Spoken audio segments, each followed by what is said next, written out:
ನಮಸ್ತೆ, ನನ್ನ ಹೆಸರು ಡಿ ಮಧುಕಿರಣ. 8ನೇ ತರಗತಿ ಓದುತ್ತಿದ್ದೇನೆ. ಕೈ ಪ್ರಶ್ನೆ ಉತ್ಪತ್ತಿ. ವೇಗವಾಗಿ ಬೀಸುವ ಮಾರುತಗಳು ಕಡಿಮೆ ಒತ್ತಡ ಗಾಳಿಯನ್ನು ಒಳಗೊಂಡಿರುತ್ತವೆ. ಇದು ಖಾಲಿ ಬಾಟಲು, ಪ್ಲಾಸ್ಟಿಕ್ ಬಾಟಲು, ಚಿಕ್ಕದಾದ ಕಾಗದ ಉಂಡೆಯನ್ನು ಇಟ್ಟಿದ್ದೀವಿ.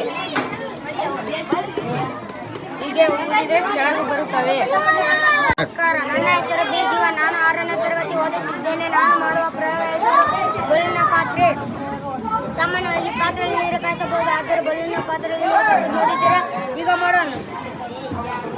ಬಲೂನಿಗೆ ನೀರು ತುಂಬಿ ಕಾಯಿಸಿದಾಗ ನೀರು ಗರಿಷ್ಠವಾದ ಶಾಖವನ್ನು ಹಿಡಿದಿಟ್ಟುಕೊಳ್ಳುತ್ತದೆ. ಇದರಿಂದ ರಬ್ಬರ್ ಬಿಸಿಯಾಗುವುದಿಲ್ಲ ಮತ್ತು ಬಲೂನ್ ಒಡೆಯುವುದಿಲ್ಲ. ಬಲೂನಿನ ಬದಲಾಗಿ ಪೇಪರ್ ಅನ್ನು ಪಾತ್ರೆಯಾಗಿ ಬಳಸಬಹುದು. ನಮಸ್ಕಾರ, ನನ್ನ ಹೆಸರು ಬಿ ದಿವ್ಯ. ನಾನು ಮಾಡುವ ಪ್ರಯೋಗ ಜಡತ್ವದ ನಿಯಮ. ಚಲಿಸುತ್ತಿರುವ ಬಸ್ ಬ್ರೇಕ್ ಹಾಕಿದಾಗ ಸೀಟ್ನಲ್ಲಿ ಕುಳಿತಿರುವ ಪ್ರಯಾಣಿಕರು ಮುಂದಕ್ಕೆ ಬಾಗುತ್ತಾರೆ.